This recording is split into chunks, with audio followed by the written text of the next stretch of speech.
If you walk through Tokyo at 8 a.m., you'll notice something is missing. You won't see people in gym clothes. You won't see anyone jogging. You won't even see people carrying protein shakers to the office. What you will see is the thinnest population on Earth, dressed in business suits, eating high-carb breakfasts, and walking at a pace that doesn't even break a sweat.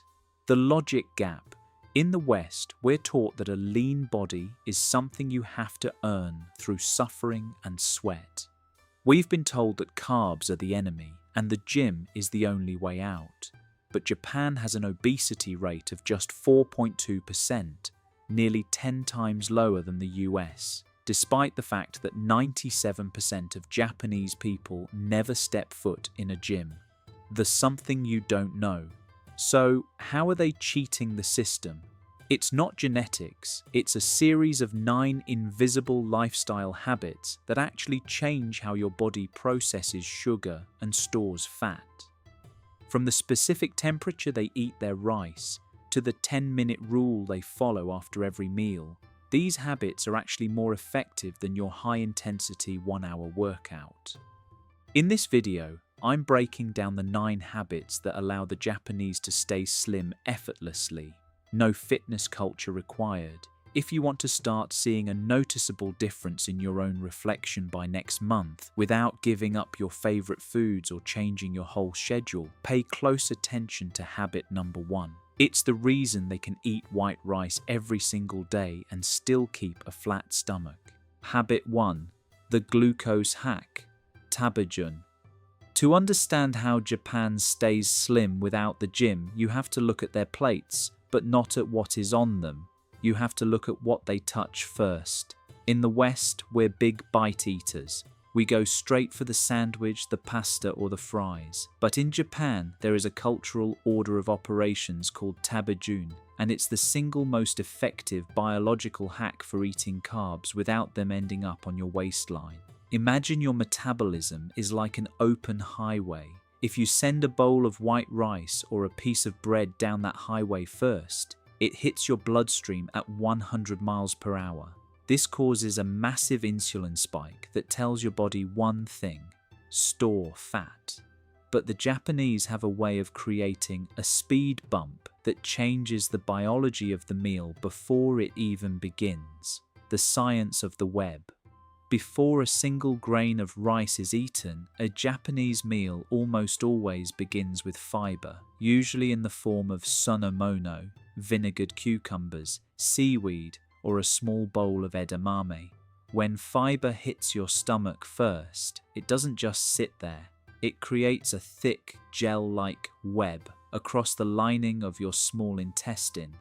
When the carbohydrates follow 10 minutes later, that web physically blocks the sugar molecules from rushing into your blood.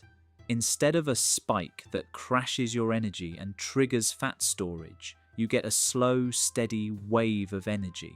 This is why a Japanese person can eat a bowl of white rice and feel energized, while a Westerner eats a piece of toast and feels like they need a nap an hour later. It's not that the carb is bad. It's that your timing was wrong. You sent the car down the highway before the speed bumps were installed. The 5-minute rule. You don't have to cook Japanese food to use this. You just need to change your sequence. If you're at a restaurant, eat the side salad or the steamed broccoli completely before you touch the bread basket or the main starch. Give that fiber web just 5 minutes to form. It's the easiest way to keep your body in fat-burning mode while still enjoying the foods you love. Habit 2. The 80% connection, Hara Hachi. Now, if the first habit was about how you eat, this second habit is about knowing when to stop. In the West, we have a very dangerous definition of a finished meal. We eat until the plate is empty, or worse, until we feel stuffed. But in the blue zones of Okinawa, where people regularly live to be over 100, they live by a 4-word mantra: Hara Hachi. Here is the problem. Your stomach and your brain are communicating over a laggy connection. It takes roughly 20 minutes for the hormone leptin to travel from your gut to your brain to signal that you've had enough. If you eat quickly, you can easily consume an extra 300 to 500 calories in those 20 minutes before your brain even realizes you're full. By the time you feel satisfied, you've actually already overfilled the tank. You aren't lacking willpower, you're just outrunning your own biology, the balloon metaphor. Think of your stomach like a balloon. When it's stretched to 100%, it puts your body into a state of digestive panic. All your energy goes to processing that load, leaving you sluggish and bloated. But at 80%, that's the sweet spot. You have enough fuel to feel energized, but not enough to trigger the fat storage response. So, how do you find that 80% mark without a calorie tracker? You look for the physiological sigh. The implementation. About halfway through your meal, pay close attention. You will likely take one deep, involuntary breath or a sigh. Most people ignore this and keep eating, but in Japanese mindfulness, that sigh is the fullness click. It's your body's subtle way of saying, I have the nutrients I need to survive. When you hear that sigh, stop, put your fork down and walk away for 10 minutes. If you're still truly hungry after that, the food will still be there. But 9 times out of 10, once that 20-minute lag catches up, you'll realize you were actually done 5 minutes ago. Habit 3. The wet carb strategy. By now, you're probably thinking, okay, but what about the rice? We've been taught to fear carbs like they're poison. In the West, the first thing we do to lose weight is cut out bread, pasta, and grains. But Japan is a carb-based society. They eat white rice at almost every meal, breakfast, lunch, and dinner. So why aren't they facing the same insulin crisis we are? The bread versus rice paradox. The secret lies in a concept called wet carbs versus dry carbs.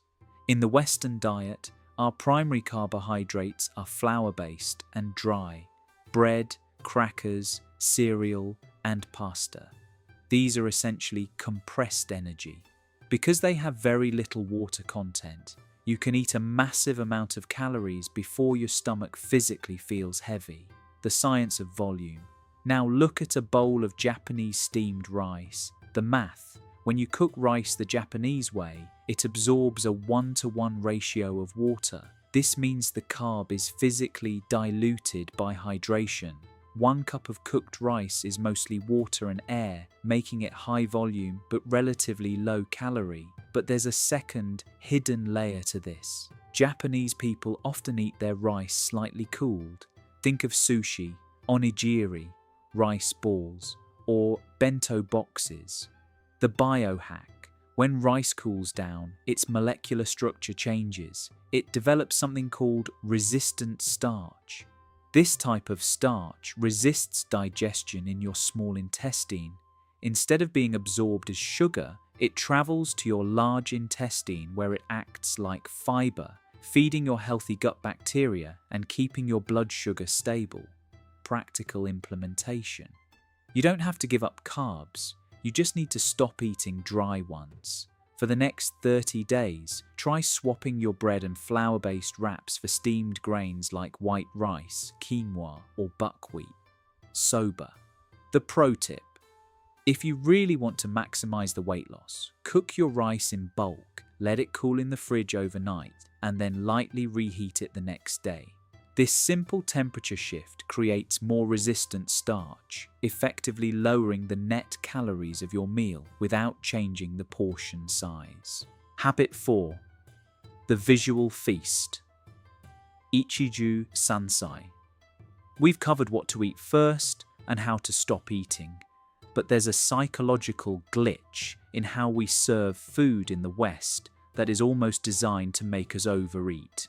We use massive 12-inch dinner plates and pile everything into one big mountain. In Japan, they do the exact opposite. They use a system called Ichiju-Sansai, and it's designed to trick your brain into feeling full before you've even taken a bite. The blob versus the variety. Think about your last big meal. It was likely a blob of food, a big pile of pasta, or a giant steak with a side of potatoes. When you eat one large flavor profile, your brain experiences something called sensory-specific satiety. Basically, your taste buds get bored, but your hunger remains, so you keep eating just to find a new hit of flavor. Japan solves this by breaking the meal into one soup and 3 sides. The science of the Delboeuf illusion. By serving rice, soup, and 3 small side dishes in separate tiny bowls, you are triggering a powerful psychological effect called the Delboeuf illusion. A small portion of spinach looks pathetic on a giant dinner plate, signaling to your brain that you are on a diet. But that same portion of spinach in a beautiful tiny ceramic bowl looks overflowing. When your eyes see 5 or 6 different dishes on a tray, your brain registers abundance. It signals to your nervous system that a feast is happening.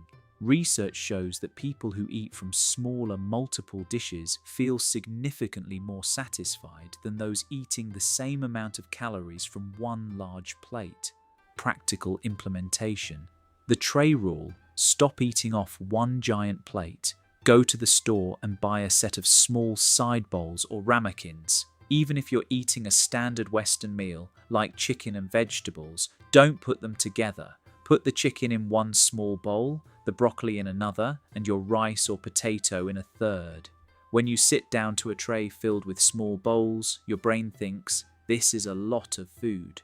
You'll find that you leave the table feeling luxuriously full rather than deprived, simply because you change the scenery of your meal. Habit 5. The Commuter workout, NEAT. Now, let's leave the kitchen and head out into the streets of Tokyo. Remember that glitch we mentioned earlier? The fact that 97% of Japanese people never go to the gym, yet they are the leanest population in the developed world. It's because they don't treat exercise as an event. They don't pack a bag, drive to a building, and suffer for an hour. Instead, they've built a no-gym workout into the very fabric of their day. In the West, we've been sold the idea that to lose weight, you need high intensity. You need to sweat, pant, and push your heart rate to the limit. But if you look around Japan, you rarely see anyone jogging. Why? Because the Japanese understand a secret of human biology called NEAT, non-exercise activity thermogenesis, the science of the slow burn. Most Japanese cities are designed for walking and public transit, not driving. This means the average person is simmering at a low calorie burn all day long. While a Westerner might sit for 8 hours and then try to cancel it out with a 45-minute gym session, a Japanese person is walking to the station, standing on the train and climbing stairs to the office. This Zone 1 activity doesn't trigger the massive hunger spikes that a heavy gym workout does. When you do a killer workout, your body often panics and demands 500 calories of junk food to compensate. But when you walk, your body stays in fat-burning mode without triggering that emergency hunger. Practical implementation. The 15-minute rule. You don't need to move to Tokyo to steal this. You just need to stop outsourcing your movement to machines. If a destination is within a 15-minute walk, you are forbidden from driving. If you take the bus or train, get off one stop early. By adding just 2,000 invisible steps to your day, you are burning the equivalent of 15 pounds of fat per year without ever changing into gym clothes or breaking a sweat. It's not about the 1 hour you spend in the gym, it's about the 23 hours you spend outside of it. Habit 6. The sitting rule. Shokuiku. In the West, we have turned eating into a secondary activity. We eat while driving, we eat while answering emails, and we definitely eat while scrolling through TikTok. We treat food like fuel that needs to be shoved in while we do something else. But in Japan, there is a cultural taboo against tachigui, or eating while standing.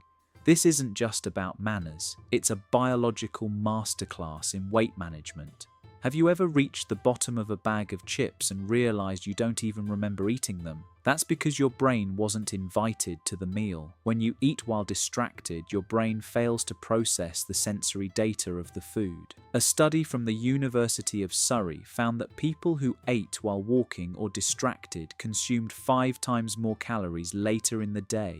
Why? Because the brain never registered the fullness signal, so it kept the hunger hormones switched on. The Shokuiku philosophy. This is the essence of Shokuiku, or food education. In Japan, even a convenience store snack is usually eaten while sitting down. By giving the food your full attention, you allow your nervous system to enter the rest and digest state. This lowers cortisol, the hormone that tells your body to store fat around your midsection, and allows your I'm full hormones to work at 100% efficiency. Practical implementation. The chair rule. This is the simplest, most annoying, yet most effective rule on this list. From now on, you are not allowed to eat unless your butt is in a chair. No eating over the sink, no eating in the car, no eating while walking to a meeting. If you want to eat that snack, you have to sit down at a table, put the phone face down, and just eat. You'll be shocked at how much less food it takes to feel satisfied when your brain is actually watching the meal. Habit 7. The bitterness reset, Ryokucha. While the West is addicted to diet sodas and sugar-free energy drinks, Japan runs on a much older, quieter beverage. If you open a vending machine in Tokyo, you won't just see rows of colourful sugar. You'll see 10 different varieties of unsweetened green tea. But this isn't just about avoiding sugar, it's about using flavour to hack your appetite. Here is something the food industry doesn't want you to know. Artificial sweeteners, even though they have 0 calories, actually trigger hunger. They trick your brain into expecting sugar, and when the sugar doesn't arrive, your body demands it in the form of a snack an hour later. Japan avoids this trap by using the opposite flavour profile, bitterness. The science of the palate. In Japanese culture, green tea, Ryokucha, is served hot and unsweetened throughout the day. The science: bitterness is a natural appetite suppressant. It acts as a palate cleanser that resets your taste buds. When you drink green tea, the catechins, specifically one called EGCG, help boost fat oxidation. But more importantly, the bitter notes signal to your brain that the feeding window is closed. It physically dulls the craving for something sweet. The 3 p.m. reset. Most of us fail our diets during the afternoon slump when we reach for a coffee with cream or a sugary snack. Instead of reaching for a snack, brew a cup of high-quality loose-leaf green tea. Drink it hot and drink it slow. Don't add honey and don't add milk. Let the bitterness reset your tongue. You'll find that within 5 minutes that false hunger, the kind that comes from boredom or stress, simply vanishes. It's the ultimate 0-calorie appetite killer. Habit 8. The lean gut. Hack. We've talked a lot about what goes into your stomach, but we haven't talked about what's actually living inside it. In the West, we treat our gut like a disposal unit. In Japan, they treat it like a garden. There is a massive hidden difference between the gut health of a person in Japan and a person in America, and it's the reason some people can eat whatever they want and stay thin, while others look at a cookie and gain weight. You have trillions of bacteria in your digestive system, and science is now proving that some of these bacteria are fat-storing while others are lean-promoting. If you feed the wrong ones, your body becomes incredibly efficient at storing fat. Japan's secret is that they eat a specific group of foods that acts like a fertilizer for the lean bacteria. The science of fermentation. Every single day, a typical Japanese person consumes fermented foods. Miso soup for breakfast, tsukemono, pickled vegetables with lunch, and maybe natto or soy sauce-based dishes for dinner. The science. These fermented foods are packed with live probiotics. When you consume them daily, you are constantly reseeding your gut with bacteria that actually help break down fiber and regulate your metabolism. Studies have shown that a diverse gut microbiome can actually lower your basal metabolic rate, meaning you burn more calories just by sitting still. Practical implementation. The 1-a-day rule. You don't need to eat natto, which can be an acquired taste, to get these benefits. Add 1 small serving of a fermented food to your daily routine. This could be a bowl of miso soup before dinner, a side of kimchi, or even just high-quality Greek yogurt with no added sugar. Think of it as hiring a tiny team of workers to manage your metabolism for you. Within just 2 weeks of daily fermented food, your digestion will move faster, and those intense sugar cravings will start to fade away. Habit 9. The stress melt. Ofuro. The final habit is the most relaxing on this list, but it might be the most important for those who feel like they do everything right and still can't lose weight. While we in the West view a shower as a 5-minute chore to wake up, the Japanese view the evening soak, or ofuro, as a biological reset button, and it's the secret to stopping one specific type of weight gain: stress fat. Have you ever noticed that when you're stressed, you tend to carry weight right around your midsection? That's not a coincidence. When you're stressed, your body produces cortisol. High cortisol levels tell your body to store energy as belly fat because it thinks you're in a survival situation. If you go to bed stressed, your body stays in fat storage mode all night long. The science of the soak. The Japanese tradition of ofuro, taking a deep hot bath every single night, is a masterclass in nervous system regulation.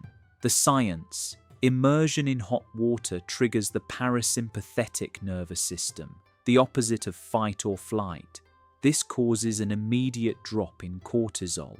But there's a second glitch here: the cool down effect. When you get out of a hot bath, your body temperature drops rapidly. This mimics the natural temperature dip your body needs to enter deep sleep. Deep sleep is when your body produces growth hormone, which is your primary fat-burning hormone. Better sleep literally equals a faster metabolism the next day. Practical implementation. The 15-minute soak. You don't need a traditional Japanese wooden tub to do this. 90 minutes before you go to bed, take a 15-minute hot bath or a long hot shower. Use this time to completely disconnect. No phone, no podcasts. Just let the heat lower your biological alarm. By the time your head hits the pillow, your cortisol will be low and your fat-burning hormones will be ready to take over while you sleep. You aren't just cleaning your body, you're resetting your metabolism for the morning. The conclusion, the no-diet reality. If there's one thing you take away from these 9 habits, it's this: Japan doesn't stay slim through intensity. They stay slim through consistency. They don't fight their bodies in the gym. They cooperate with their biology in the kitchen and in their daily lives. You don't have to move to Tokyo to see these results. You just have to stop the war with your weight. Start tonight with an ofuro bath, and tomorrow try the glucose hack. Eat your greens first. Pick just 3 of these habits and commit to them for the next 30 days. You'll be surprised at how much your reflection changes when you stop trying to sweat it off and start living it off.